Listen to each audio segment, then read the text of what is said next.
성령이 하시는 역사라는 제목으로 하나님의 말씀을 나누도록 하겠습니다. 제가 어려서 다녔던 모교회는 문화적으로는 전통적이고 보수적이긴 했지만 신학적으로는 좀 진보적인 통합교단의 교회였습니다. 그런데 그 주일학교에는 또 다른 면이 있었습니다. 저는 고등부의 첫 수련회에서 그 촛불 예배 가운데 주체할 수 없는 그 눈물로 회개를 하면서 예수님을 영접하는 어떤 좀 신비로운 경험을 했었습니다. 그 후에 어느 고등부 수련회에서는 기도 가운데 방언을 받았고, 대학부 첫 수련회에서는 참석했던 300여 명 중에 90% 이상이 방언과 또 각종 성령의 은사를 체험하는 광경을 눈앞에 보게 되었습니다.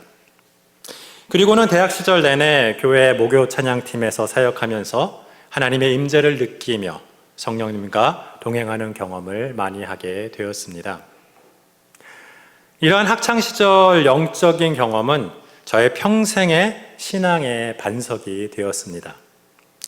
미국의 공학 박사를 하고 PCUSA 교단을 배경으로 ATS에 어크레딧된 신학교에서 MDB를 한 목사라서 굉장히 좀 이성적이고 지적인 성경 해석과 사역을 추구하지만 초자연적인 성령의 역사는 꽤나 경험을 했었던 것 같습니다.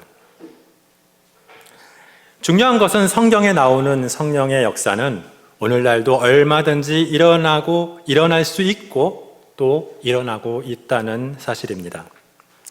성령의 역사를 비성경적으로 해석하고 사적으로 남용하는 것은 경계해야 하지만 그 부작용을 막기 위해 성령님이 역사하실 수 있는 영역을 교회에서 제한해서는 안 되겠습니다. 이에 오늘은 성령님과 그분이 하시는 역사에 대하여 말씀을 공부하는 시간을 갖도록 하겠습니다. 구약 성경은 하나님의 천지 창조를 시작으로 예수님이 오시기 전에 이 땅에 계시하셨던 하나님의 말씀을 오늘도 우리에게 들려주고 있습니다. 아담과 셋의 후손이요, 믿음의 조상인 아브라함의 손자인 야곱은 후에 이스라엘이라고 불리었고, 그의 12자녀는 이스라엘의 12지파가 되어 모세 인도로 출애굽하여 가나안 땅으로 들어갔습니다. 그 이스라엘 민족은 사사 시대를 거치며 하나님께 요청하여 다윗 왕과 솔로몬 왕을 세움받고 잠시 전성기를 누렸긴 했지만 그들의 행악과 죄로 인하여 솔로몬 왕 이후에는 북이스라엘과 남유다로 갈라지게 됩니다. 이러한 왕정 시대에 하나님은 선지자를 통하여 하나님의 말씀을 왕과 그 백성들에게 전달했습니다. 선지자는 하나님을 대신하여 사람들에게 나아가 하나님의 말씀을 대언하던 사람들입니다. 인간을 대신하여 하나님께 나아가 속죄의 제사를 드렸던 이 제사장들과는 정반대의 사역을 하던 사람들입니다. 오늘 본문의 엘리야와 엘리사는 그런 선지자들 중에 가장 유명한 선지자들이라고 볼 수 있습니다. 선지서로 따지면 이사야서가 가장 유명하다고 볼 수 있겠지만 이 성령의 능력으로 많은 기적을 일으키며 활발하게 활동하던 선지자로는 아마도 엘리야와 엘리사가 가장 잘 알려져 있는 것 같습니다. 디셉 사람이라고 불리운 이 엘리야는 열왕기상 7장에 북이스라엘의 아합 왕에게 수년 동안 비도 이슬도 있지 아니하리라 하고 경고를 하면서 등장을 합니다. 당시 모므리의 아들 아합 왕은 왕비인 시돈 사람 이세벨과 함께 여호와 하나님을 버리고 바알과 아세라를 우상으로 숭배하던 악한 자였습니다. 따라서 하나님은 아합에게 노하여 엘리야를 보내 그 죄를 고하고 가뭄을 경고하였던 것입니다. 그러나 아합이 회개하지 않고 엘리야를 잡으려고 하자 그리 시냇가로 피하여 까마귀들이 아침 저녁으로 가져다주는 떡과 고기를 먹으며 지내다가 가난한 시돈의 사르밧 과부의 이 통의 가루와 병의 기름이 그치지 않는 기적을 일으키며 그 집에 3년 정도 머무르게 됩니다. 그리고는 다시 아합 왕을 찾아가 갈멜산에서 바알의 선지자 450명과 대결을 벌이죠. 바알의 선지자들의 제물에는 결코 불이 내리지 않았지만 엘리야의 이 물에 젖은 제물과 물이 찬 도랑에는 하늘에서 아주 강력한 불이 내립니다. 그 불이 결코 인간의 속임수가 아니었음은 그 불이 15리터 크기의 도랑에 가득 찼던 물을 전부 증발시켰을 뿐만 아니라 주변의 돌과 흙까지 태워버렸던, 그 당시 기술로서는 도저히 만들 수 없는 수천 도가 넘는 초자연적인 불이었다는 것을 성경 기록을 통해서 우리는 알 수 있습니다. 이렇게 엘리야를 통해 성령의 역사를 목도한 이스라엘 백성들은 엘리야와 함께 바알의 선지자들을 모두 죽임으로 하나님의 살아계심과 심판하심을 만방에 증거했습니다.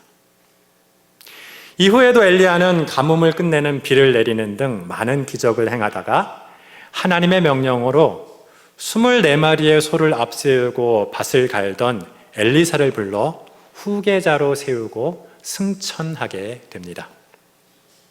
오늘 본문은 바로 엘리사 앞에서 엘리야가 하늘로 승천하는 장면을 기록했던 말씀입니다.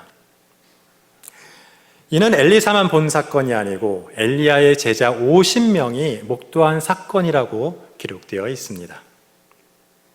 그러나 엘리야는 겉옷을 말아 물을 쳐 요단강을 갈라지게 하고 건너가서 그들과는 어느 정도 거리를 두고 이제 승천을 하게 됩니다. 9절에 보면 엘리야가 엘리사에게 이르되 나를 내게서 데려감을 당하기 전에 내가 내게 어찌할지를 구하라 하고 말합니다. 그러자 엘리사는 당신의 성령이 하시는 역사가 갑절이나 내게 있게 하소서 하고 구합니다.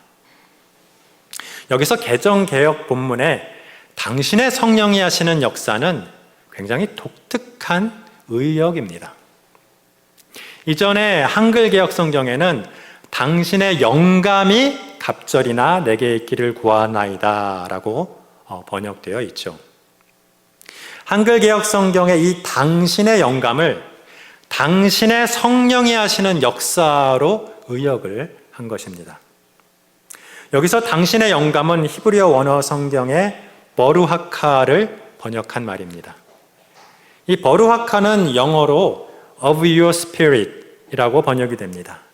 그러니까 여러분이 잘 아시는 이 영, 바람, 숨결을 뜻하는 이 히브리어 루아흐의 2인칭 형태입니다.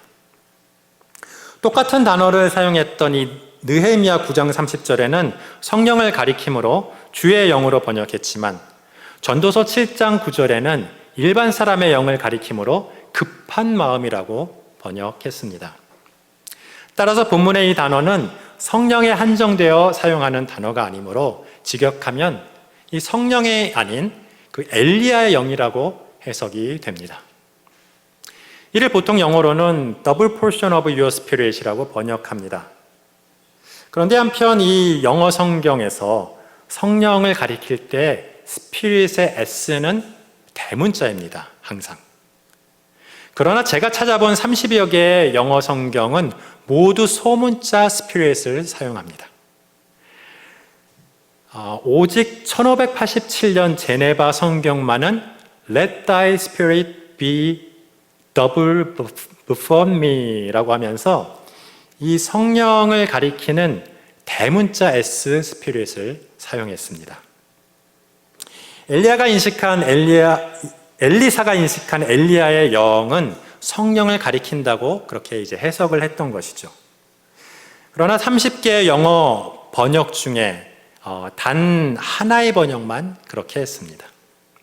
이처럼 개정개역도 엘리사가 구한 것은 엘리야 개인의 영감이나 영적인 능력의 어떤 두 배가 아닌 엘리야를 통해 행하시는 성령이 하시는 역사가 두 배로 있기를 원한다는 의미로 굉장히 독특하게 해석을 합니다. 이는 엘리야가 행한 모든 기적이 인간의 능력이 전혀 아닌 성령의 역사였음을 강조한 신학적 해석을 통한 의역이라고 우리는 이해할 수 있겠습니다.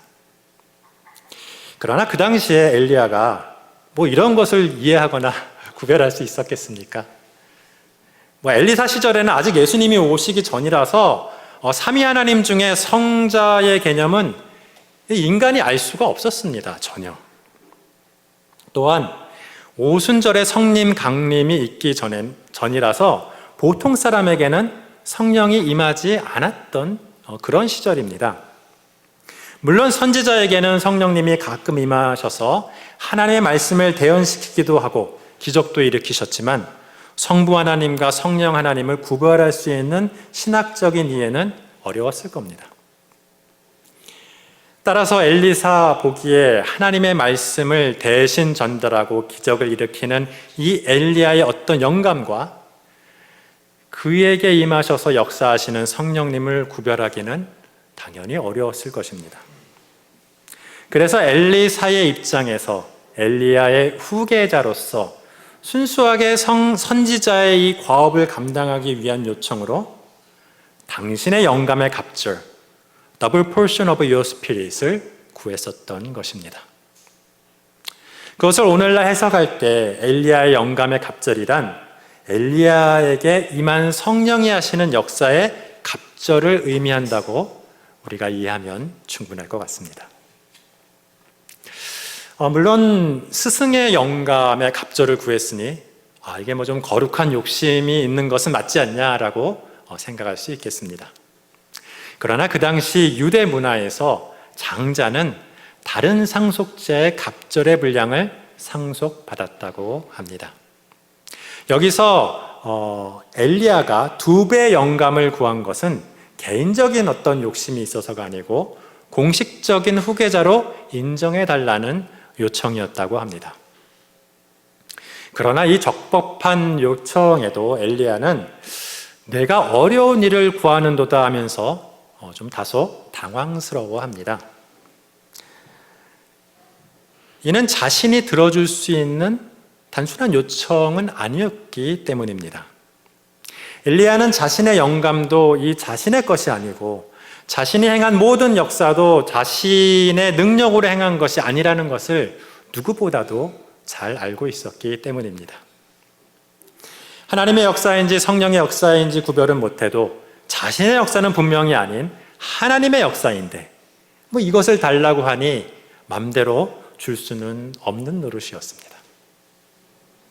물론 열왕기상 19장 16절에 엘리사를 후계자로 기름 부으라는 말씀이 있었으니 하나님께서 그 요청을 들어주실 것이라고는 생각했을 것 같습니다.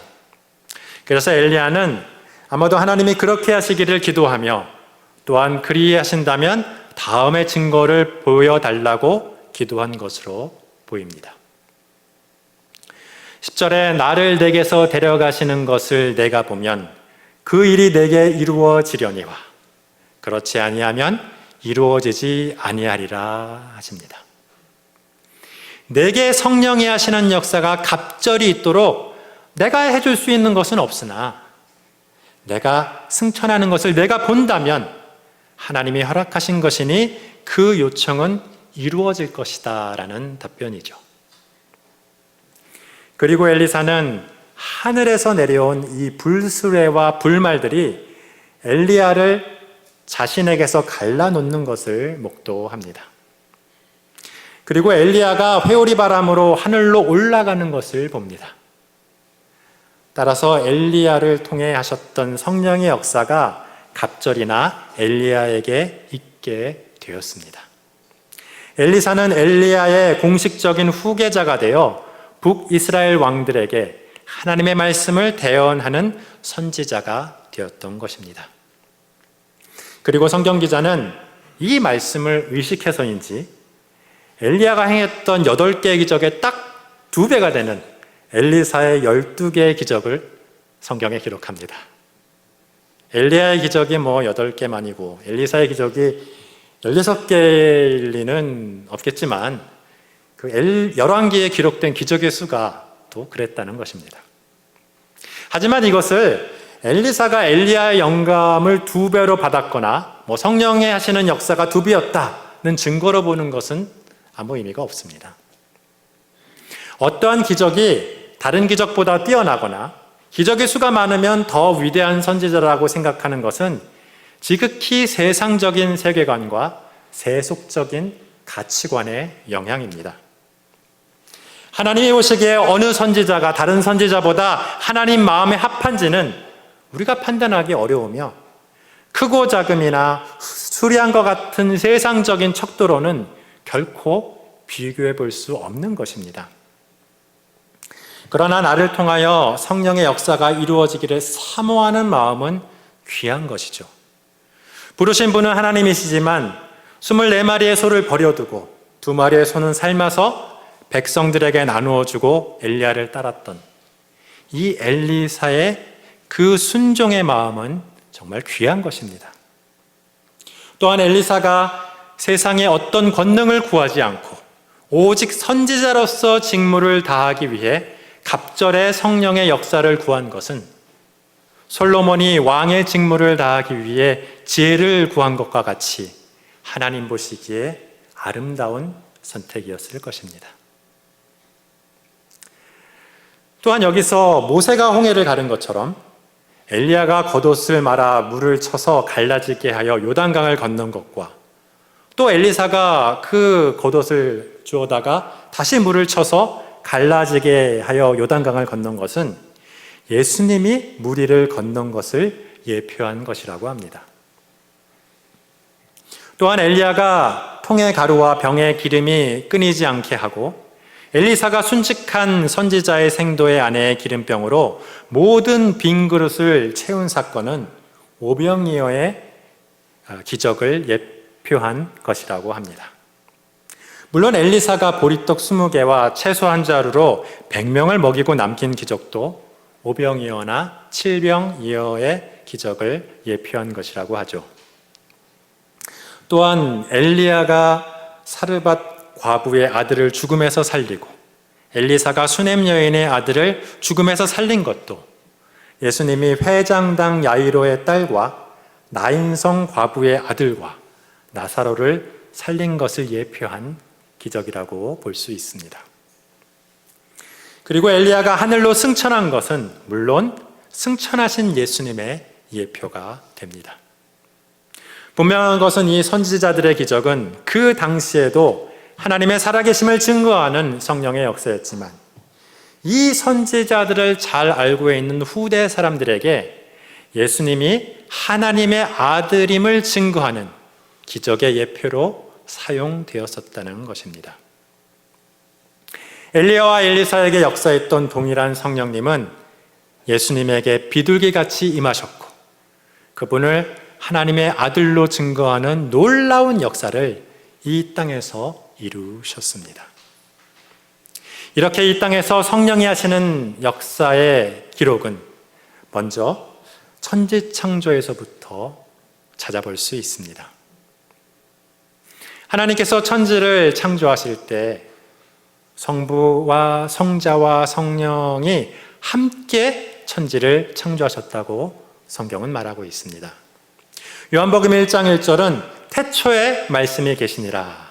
이 말씀이 하나님과 함께 계셨으니 이 말씀은 곧 하나님이시니라 라고 하십니다. 여기서 말씀은 성자 예수님을 의미합니다. 그리고 3절에 만물이 그로 말미암아 지은 바 되었으니 지은 것이 하나도 그가 없이는 된 것이 없느니라고 말씀하십니다. 이는 예수님이 창조 사역에 말씀으로 동참하셨다는 의미이죠. 이를 우리가 좀 해석해 보면 창세기 1장 3절에 하나님이 이르시되 빛이 있으라 하시니 빛이 있었고 해서 이 창조의 말씀의 주체는 성부 하나님이고 빛이 있으라 하신 말씀은 성자 예수님이고 그 말씀에 따라 빛을 만드신 분은 성령님이라고 해석할 수 있습니다. 성부 하나님이 뜻을 세우시면 성자 하나님이 말씀을 하시고 성자 예수님이 말씀을 하시고 성령 하나님이 그 말씀을 이루시는 것입니다. 창세기 1장 2절에 땅이 혼돈하고 공허하며 흑암이 깊음 위에 있고 하나님의 영은 수면 위에 운행하시니라라는 말씀도 우리는 성령님이 천지 창조의 그 현장에 계셨던 것을 확인할 수 있습니다.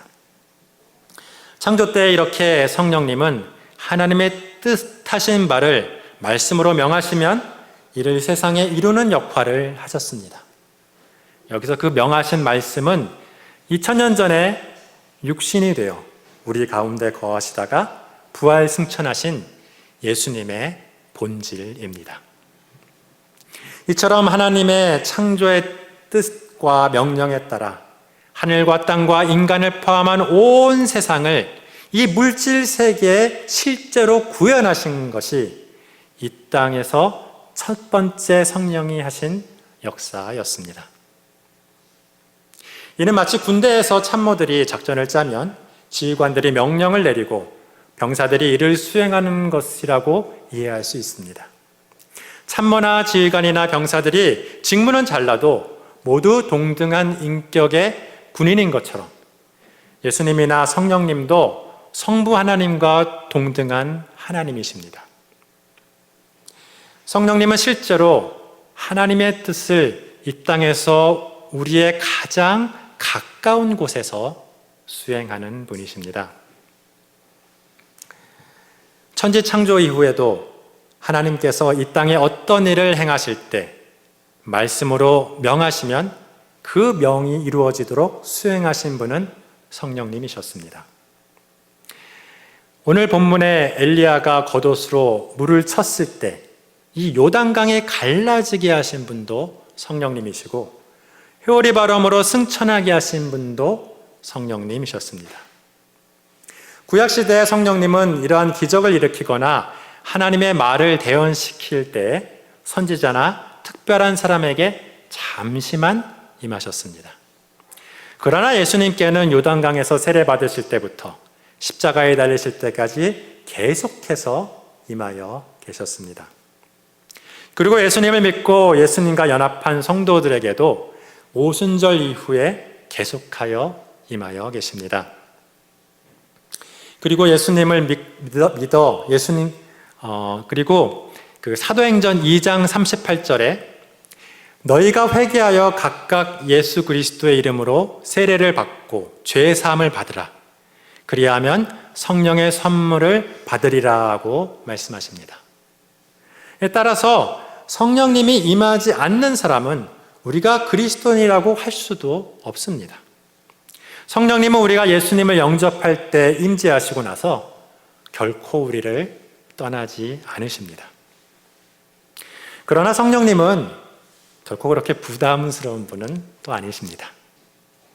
요한복음 14장 26절에 보혜사 곧 아버지께서 내 이름으로 보내실 성령 그가 너희에게 모든 것을 가르치고 내가 너희에게 말한 모든 것을 생각나게 하시리라고 말씀하십니다. 여기서 보혜사란 돌보아주는 사람을 말하며 영어로는 컴포터입니다. 그 헬라어 원어인 파라클레토스도 변호사, 조력자, 위로자, 상담자, 친구를 의미합니다. 이 보혜사 성령님은 우리에게 하나님의 말씀을 가르쳐서 이해하게 하시고 그 말씀을 의지하고 적용하도록 또 필요할 때 생각나게 해 주신다고 합니다. 그러나 귀신 들린 사람처럼 우리의 의지에 반해서 말이나 행동을 하게 하지 않으십니다. 우리는 귀신이 죽은 사람의 영이 아니라 하나님을 대적하는 이 타락한 천사임을 알아야 합니다. 따라서 죽은 사람의 영이 임하는 빙이라는 것은 있을 수 없고 악한 귀신 들림만 있을 수 있습니다. 성경적으로 보면. 그래서 성경은 신접한 사람과 무당에 대해서 매우 엄격하게 대하는 것을 볼 수 있습니다. 그러나 성령이 충만한 성도에게는 결코 귀신이 들릴 수 없으니 두려워할 필요는 없을 것입니다. 성령님은 하나님 안에서 나를 가장 나 자신답게 살아가도록 함께 하시고 도우시는 분이십니다. 반대로 성령님은 우리의 자유의지를 어떻게 보면 너무나 존중하셔서 성령님이 임한 후에도 우리가 성령님이 역사할 수 있는 영역을 허락하지 않으면 마치 성령이 임하지 않은 불신자같이 살 수도 있습니다. 그러므로 우리는 성령님이 나를 통하여 역사하실 수 있도록 나를 내어 드려야 합니다. 내가 나의 삶의 더 많은 영역에서 하나님의 뜻이 이루어지도록 성령님을 인정하고 의지하면 성령님이 충만해집니다. 성령이 충만하다는 것은 어떤 하나님의 에너지나 능력이 내 가운데 가득 차 있다는 것이 아니고 내가 하나님께 인격적으로 순종하고 있는 어떤 상태를 말합니다. 하나님께서 더 역사하실 수 있도록 성령님께 나의 삶의 운전대를 더 맡겨드릴수록 성령의 더 충만한 상태라고 우리는 이해할 수 있겠습니다.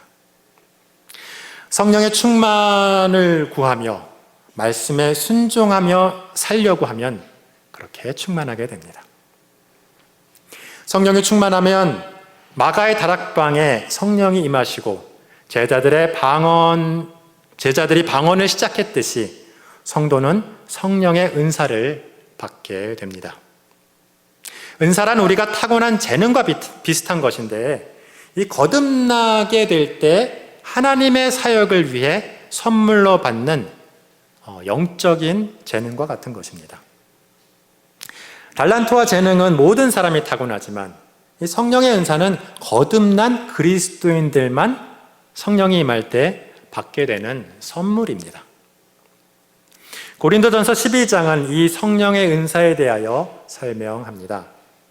28절에 하나님이 교회 중에 며칠 세우셨으니 첫째는 사도요, 둘째는 선지자요, 셋째는 교사요, 그 다음은 능력을 행하는 자요, 그 다음은 병 고치는 은사와 서로 돕는 것과 다스리는 것과 각종 방언을 말하는 것이라 말씀하십니다. 하나님은 교회 사역을 위하여 가르치고 능력을 행하고 병을 고치고 방언을 하는 각종 성령의 은사와 또 그에 합당한 직분을 성도들에게 나누어 주신다는 것입니다. 몸에 각 지체가 있지만 이 발이 손보다 열등한 것이 아니듯이 이 성령의 은사도 우열이라는 것이 없고 서로를 돕고 세우는 것입니다. 또한 재능과 같이 내가 선택하는 것이 아니고 하나님께서 이렇게 보시기에 합당한 것을 나누어 주는 것이지만 또 어떤 은사는 사모할 수도 있습니다. 사도 바울은 12장 31절에 너희는 더욱 큰 은사를 사모하라. 내가 또한 가장 좋은 길을 너희에게 보이리라 하고 말씀하십니다. 여기서 말한 더 큰 은사가 무엇일까요? 여기서 말한 더 큰 은사는 바로 그 다음 장 13장에 나오는 사랑의 은사를 말합니다. 모든 은사 위에 더하여 우리는 사랑의 은사를 받을 수 있습니다. 우리는 성령의 은사를 사모하고 받고 누릴수록 더욱 하나님의 은혜를 깊이 체험하고 풍성한 삶을 누릴 수 있습니다. 또 한 가지 오해가 있는데 이 성령의 은사는 보니까 굉장히 신비한 것이기 때문에 좀 영적으로 뛰어난 사람이 받는 것이다 라고 생각하는 오해입니다. 그 사람이 뛰어난 것이 결코 아니고 그 받은 은사가 뛰어날 뿐입니다. 그럼에도 우리는 눈에 띄는 은사를 받은 사람들을 동경하고 우러르는 우를 범하기 쉽습니다. 특히 초자연적으로 병을 고친다든지 방언을 한다는 것을 뭔가 특별하게 여기는 이 오해는 신앙 공동체에 큰 해악이 됩니다. 눈에 좀 띄는 은사를 가졌다면 겸손하게 사용하고 이를 절대로 우월한 것이라고 여기면 안 될 것입니다. 그렇지 못하면 교만하게 되고 자신을 높이다가 이단에 빠진 한국교회의 아픈 역사를 우리는 수없이 많이 경험했습니다. 그러나 그렇다고 성령이 하시는 역사를 교회에서 결코 제한할 수는 없습니다. 성령의 은사를 받고 사용하기를 주저한다면 은사를 사모하라는 말씀에 순종하지 못하는 것이 됩니다. 우리는 성경에 비추어 내게 주어진 이 성령의 은사를 발견하고 또 개발하여서 교회 공동체를 섬기는 일에 질서 있게 사용해야 합니다. 엘리사가 엘리야에게 구하였듯이 성령이 하시는 역사가 갑절이나 내게 있기를 구하며 그 성령의 능력으로 오늘 나에게 주어진 성도의 삶을 힘있게 살아가기를 소망합니다. 성령에 충만하고 성령의 은사를 잘 사용하며 이를 통하여 교회와 이웃을 잘 섬기며 이 땅을 살아가는 저와 여러분이 되시기를 예수님의 이름으로 간절히 축원합니다. 기도하시겠습니다. 사랑의 하나님 아버지, 감사합니다. 우리를 택하시고 구원하셔서 하나님의 자녀 삼으심에 감사합니다. 이제 우리가 하나님의 자녀답게 살도록 성령의 인도하심을 구하옵니다. 엘리사가 당신의 성령이 하시는 역사가 갑절이나 내게 있기에 하소서 하고 구했던 것처럼 성령의 충만함을 구하옵니다. 엘리사가 선지자로서 그 직분을 담당하기 위해서 구하였던 것처럼 우리도 그리스도인으로서 그 직분을 담당하기 위하여 구하옵니다. 나의 삶을 내어드리오니 나의 삶의 영역 가운데 역사하여 주시옵소서. 내 힘으로는 그리스도인답게 살 수도 없고 하나님의 뜻대로 살 수도 없습니다. 오직 성령께서 충만하게 임하여 주시고 성령의 은사로 가득 채워주셔서 하나님의 자녀답게 이 땅에서 힘있게 살도록 주님 인도하여 주시옵소서. 예수님의 이름으로 기도드리옵나이다. 아멘.